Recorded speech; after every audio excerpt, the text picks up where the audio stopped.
This happened in October of 2019, in a small town in southern Indiana where I grew up. My parents' property backed up to about 30 acres of farmland, mostly corn. I'd been around it my whole life, so I never thought twice about walking those fields at night when I couldn't sleep. Somehow, it always calmed my nerves, at least most of the time. But one night, something happened that made me never want to step foot back there again. It was a Friday night, around 11:30. I was sitting on the back porch, smoking and scrolling through my phone. It was one of those quiet autumn nights. No wind, just crickets and the occasional rustle from the cornfield. Then I noticed something. A light flicker deep inside the field. At first, I thought it was lightning, but it flashed again, steady and white, almost like a flashlight. There were no houses or roads behind that part of the property, just fields and a tree lined about a half a mile out. I thought maybe one of the neighbor's kids was messing around, but it didn't make sense. It was pitch black out there, and nobody had a reason to be in the middle of the corn at midnight. Still, I decided to check it out. I grabbed my flashlight and walked toward the fence line. The air smelled like wet dirt and leaves. The closer I got, the quieter everything seemed to get. When I reached the edge of the field, the light was gone. I stood there for a minute, listening. Nothing but silence. I told myself it was probably some kind of reflection, or maybe an animal tripping the motion light on a distant property. So I turned back toward the house. That's when I heard it. A man's voice. It was faint, coming from deep inside the corn. "Hey." It wasn't a shout, more like a low, calm voice, like someone calling softly to get my attention. I froze and pointed my flashlight toward the rows, but all I saw were stalks swaying slightly. "Hello?" I called back. Nothing. Then again, a few seconds later, much closer this time. "Hey, can you help me?" The voice was calm, almost too calm. I took a few steps toward it and said, "Where are you?" There was a long pause, then the voice said, "Right here." I shined the light deeper into the rows and saw movement, just enough to catch a glimpse of something pale between the stalks. It looked like a hand. "Are you hurt?" I asked. There was no answer. I started walking toward it, pushing through the corn. My flashlight beam cut through the fog that had started to roll in, and that's when I realized how far I'd gone. I turned around. I could barely see my porch light anymore. Then, out of nowhere, I heard heavy breathing. It was slow and raspy, coming from a few feet to my right. I spun the flashlight that way, and caught a figure ducking behind the corn. I froze. My first thought was that it was some drunk trespasser or a thief. I shouted, "You need to leave. This is private property." There was no response to that. Then the same flashlight, or whatever it was, flicked on again about 30 feet ahead of me. This time, it wasn't steady. It was flickering, moving side to side like it was being waved. I tried to steady my breath and called out again. "Who's out there?" The light shut off instantly. Then I heard footsteps, running, fast, but not away from me, towards me. I sprinted back through the rows, ripping through the corn, flashlight bouncing. My heart was pounding in my throat. I could hear the stalks breaking behind me, someone chasing me at full speed. I burst out of the field and climbed over the fence just as something slammed into it behind me. The metal rattled so hard, I fell backward onto the ground. I pointed my flashlight and saw nothing, just the corn swaying gently, like nothing had happened. I ran straight back to the house, locked every door, and called the sheriff's office. When the deputy arrived, he took one look at me and could tell I wasn't making it up. My hands were shaking so bad, I could barely hold my phone. He walked the property with his flashlight, but didn't go too deep into the corn. Said it wasn't safe in the dark. The next morning, he came back with another officer and searched the field in daylight.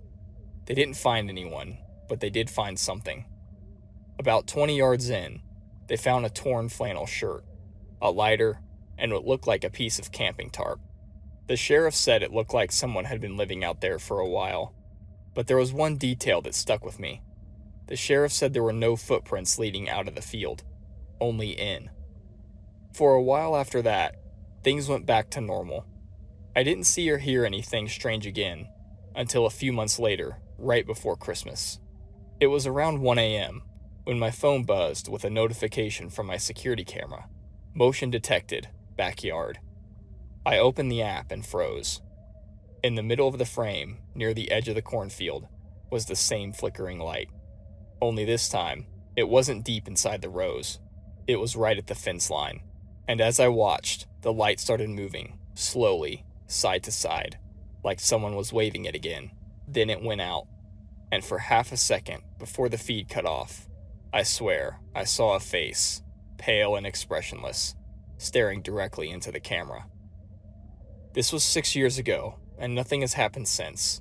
I can only assume whoever it was left, but this remains the most disturbing event I've ever experienced in my life.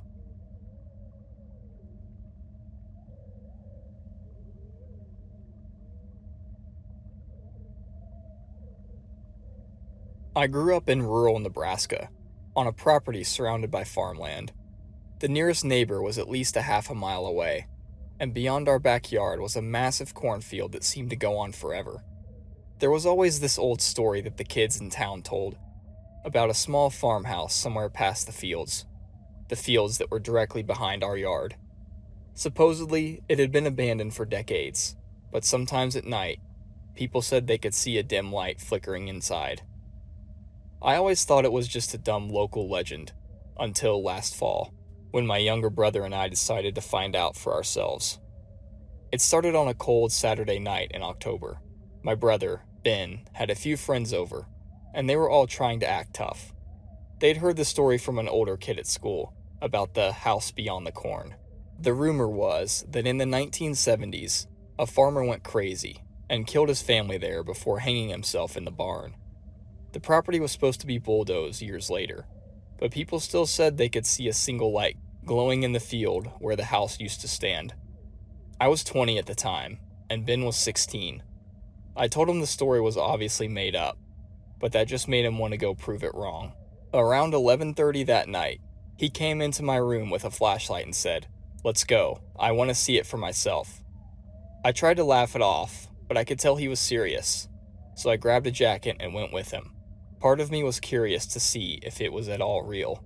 We cut through our backyard and climbed over the old barbed wire fence that separated our land from the field. The corn was high, at least 7 or 8 feet tall, and it was dead quiet. We used our flashlights to mark the path behind us, but it was easy to get disoriented. Every direction looked the same. After about 15 minutes of walking, Ben stopped. "Do you see that?" he asked. I turned my light off and squinted. Sure enough, about 100 yards ahead, through the corn, I saw it. A faint yellow glow. At first, I thought it was a farmhouse light or maybe a piece of equipment, but it wasn't steady. It flickered, like an old lantern. Ben grinned. "I told you it was real." We kept walking toward it. The closer we got, the colder the air seemed to get. I started noticing things on the ground, broken boards, nails, and pieces of rusted metal, like parts of an old structure that had been torn down. Then the corn opened up into a small clearing, and there it was. It wasn't a full house anymore, just the front wall and part of the roof, slanted and half collapsed. The wood was gray and warped, and the vines crawled up what was left of the doorway. We walked up to the doorway. The curiosity of what that light could have been was eating away at both of us. Inside, sitting on an old table, was a lantern. It was lit. No batteries, no wires.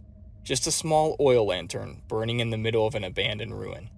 Out in the middle of absolute nowhere. Ben whispered, "Dude, how is that possible?" I started to say something, but that's when I noticed something in the dirt.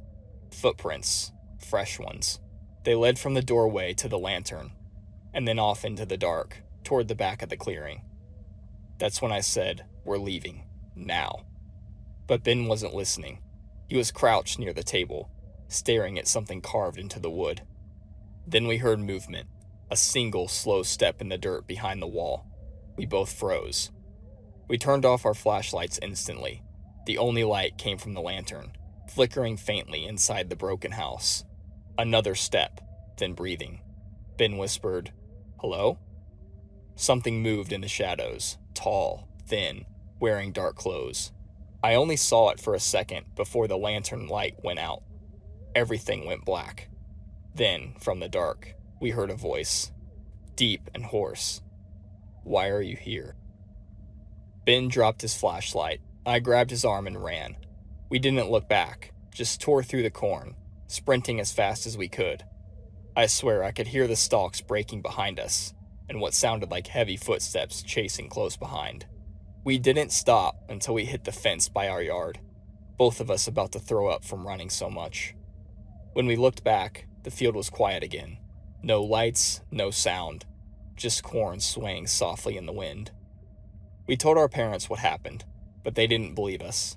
My dad said it was probably some homeless person or kids just messing around. 2 days later, I went out there again during the day, alone this time. I found the same clearing. The structure was still there, but the lantern was gone, and so was the table. The weirdest part, there were no footprints. Not ours, not anyone's. Just flat, untouched dirt. It looked like someone was trying to cover their tracks. I went back home and told Ben. We promised each other we would never go back there, and never told anyone besides our parents about this. Something was definitely going on there, and we were lucky to get out when we did.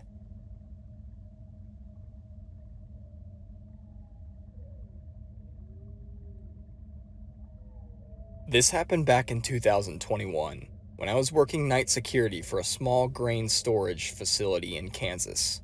It wasn't a big company, a couple of silos, a maintenance shed, and a gravel lot surrounded by farmland.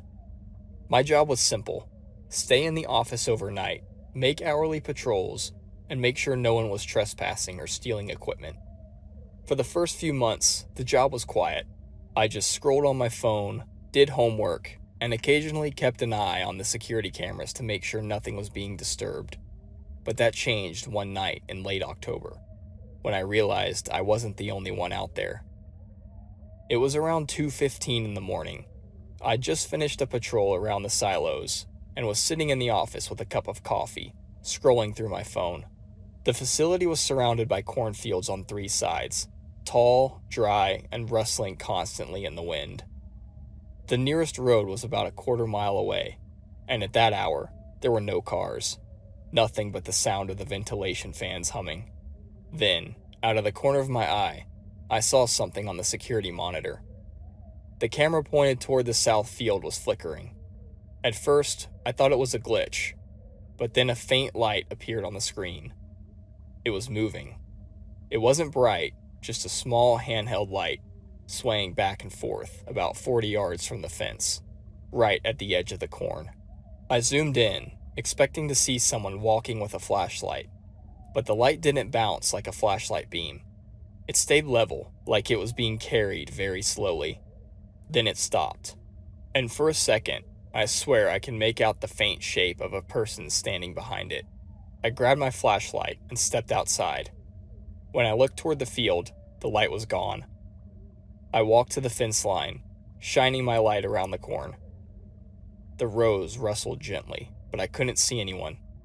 I yelled out, "Hey, this is private property." I stood there for a few seconds, then turned back toward the office. That's when I heard it, a low, steady sound, breathing. Not mine, and definitely not the wind. Just slow, deliberate breathing coming from somewhere in the corn, maybe 10 feet away. I swung the flashlight toward the sound, and I swear I caught a glimpse of a face between the stalks. The only thing I noticed were the eyes, staring at me through the corn. And then, just like that, it was gone. I backed up, got in the office, and locked the door. The monitors were all static for a few seconds. The cameras had always been glitchy, and didn't work about a third of the time. Then the south field camera came back on, and there it was again, that same light. Only this time, it was closer, right up against the fence. I called my supervisor, but he didn't answer. The nearest deputy station was 20 minutes away, and I wasn't about to go wandering into a field of corn at 2 a.m. So, I stayed in the office and watched the monitors. The light stayed there for maybe 15 minutes, motionless. Then the camera started glitching again, static cutting in and out. At one point, the screen went black for a few seconds. When it came back, the light was gone. I figured whoever it was must have left, so I went out once more before dawn to check for tracks. I didn't see footprints, but in the dirt near the fence, there were long drag marks, like someone had been pulling something heavy through the field. The next night, I came in early just before sunset. I mentioned what happened to one of the day shift guys, and he told me something that made my stomach drop. He said he'd seen a man out there the week before, just standing in the corn, watching him from a distance. He'd yelled at him to leave, but the guy never moved. I thought he was messing with me until that night around 3 a.m., when the cameras glitched again. Only this time, instead of a light, there was a figure standing in the field. I could clearly see the dark outline of a person this time. No lights at all, just a tall man in dark clothes, facing the facility. He didn't move for almost a full minute. Then the feed cut out. I ran to the door and looked out the glass. Nothing but darkness. But when I turned to go back to my desk, I saw something through the window. Faint movement near the loading bay. Someone was walking slowly along the fence line, dragging something across the gravel. I flicked my flashlight on, but by the time the beam hit, there was nothing there. Just a faint trail in the dirt leading back toward the field. The company called the sheriff's office after that, and a patrol car came out to check the area. They didn't find anyone, but they did take note of the drag marks in the gravel and in the corn. The deputy said they'd get a few extra patrols out there for a while, but that didn't last long. 2 nights later, I was doing another round when I heard a noise behind one of the silos, like someone whispering. When I shined my light, I caught a figure standing by the south fence again. Same height, same posture as before. Only this time, I saw his face clearly. He stared at me, motionless as I froze. Finally, I snapped out of it, ran back into the office, where I stayed the rest of the night. I quit that job shortly after. I just couldn't take the feeling of being watched every single night, even if I saw nothing on the cameras or when I walked around. I don't know if that guy was ever caught or identified, but it wasn't my problem anymore. I think one of the most haunting things is what was that heavy object he was dragging in the corn and on the gravel drive that night. I can only imagine, and I have a feeling that I'm better off not knowing.